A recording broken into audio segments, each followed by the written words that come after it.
L'association Partageons la route vous présente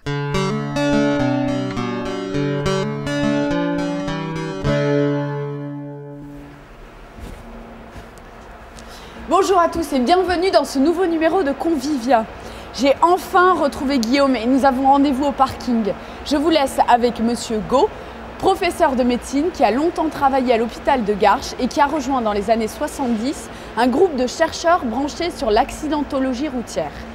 Monsieur Go, vous avez longtemps travaillé à l'hôpital de Garches. Vous y pensez encore aujourd'hui?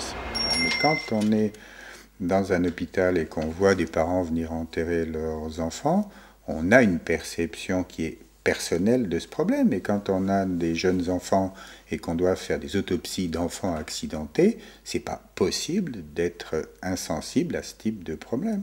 Donc moi, très longtemps, j'ai vraiment, au sens propre, rêvé de ce qui se passait dans ce contexte de violence routière, parce qu'à Garches, à l'époque où il y avait 16 000 tués sur les routes, on était immergé quotidiennement dans ce malheur-là.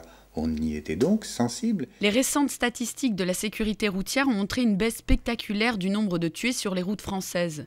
Avez-vous le sentiment que la partie est gagnée? Et on va vers ce succès exceptionnel. Il n'y a pas un pays au monde qui a eu une diminution en 3 ans de 35% de la mortalité sur ces routes.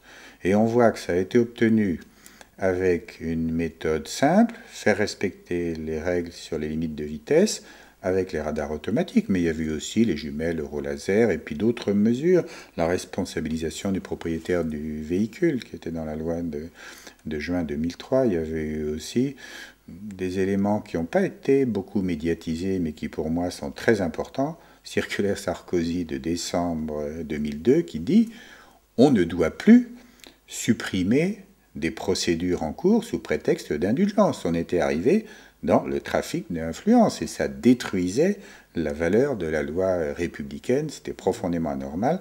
Dans la commission Ternier, on avait montré que la moitié des procédures n'aboutissaient pas. Vraiment, la contravention de sécurité routière devenait un élément de négociation. La diminution de la vitesse moyenne a été de 8 km à l'heure pendant ces 3 ans. Les spécialistes disaient 1% de diminution de la vitesse diminue de 4% la mortalité. Vous me faites la multiplication, 4 x 8, 32, on est dans les chiffres qu'on constate actuellement. Donc, la diminution de la vitesse assurée par la crédibilité d'une répression qui est beaucoup plus équitable que dans le passé, qui est mieux conduite, qui est automatisée, a produit ce résultat extraordinaire que des milliers d'êtres humains vivent au lieu de mourir ou sont indemnes au lieu d'être handicapés ou blessés gravement parce que des décisions simples et de bon sens ont rendu les routes un peu plus calmes. Donc ça, c'est encourageant. Dans vos sites internet, vous évoquez à plusieurs reprises la solidarité. À quel type de solidarité pensez-vous? Il y a une notion que les gens ont du mal à comprendre parce qu'ils n'aiment pas s'aligner sur le bas. C'est le fait qu'il y a des contradictions entre certains aspects de la politique de sécurité routière et de circulation.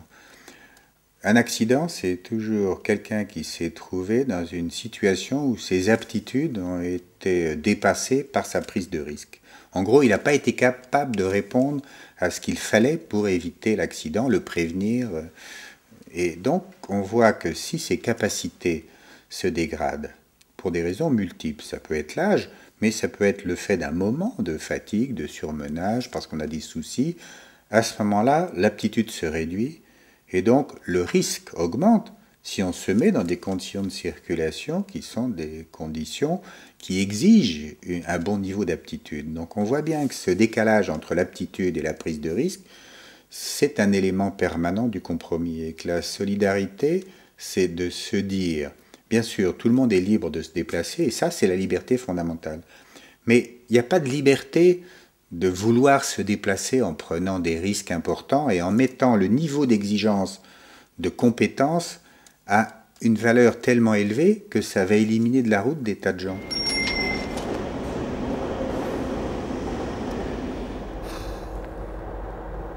Claude Go, dont on pourra suivre l'activité au sein de l'association pour l'interdiction des véhicules inutilement rapides, est aussi un passionné de cyclisme, membre du club des 100 cols. Monsieur Duranteau, Un ami a été sanctionné pour être passé au feu orange. Est-ce légal? Le feu orange annonce le feu rouge, donc il signifie un arrêt obligatoire. Alors, toutefois, si le feu passe à l'orange et qu'on ne peut plus s'arrêter dans des conditions de sécurité suffisantes, il vaut mieux dégager l'intersection, ou si on est suivi de près, ou si la chaussée est glissante. Toutefois, si le conducteur est sanctionné, il doit en apporter la preuve qu'il ne pouvait pas faire autrement.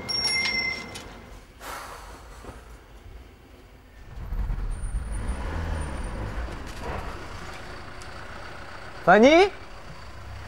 Si vous avez des questions concernant le transport en général ou si vous voyez Fanny, laissez-nous vos messages sur notre répondeur téléphonique au 01 42 38 97 79.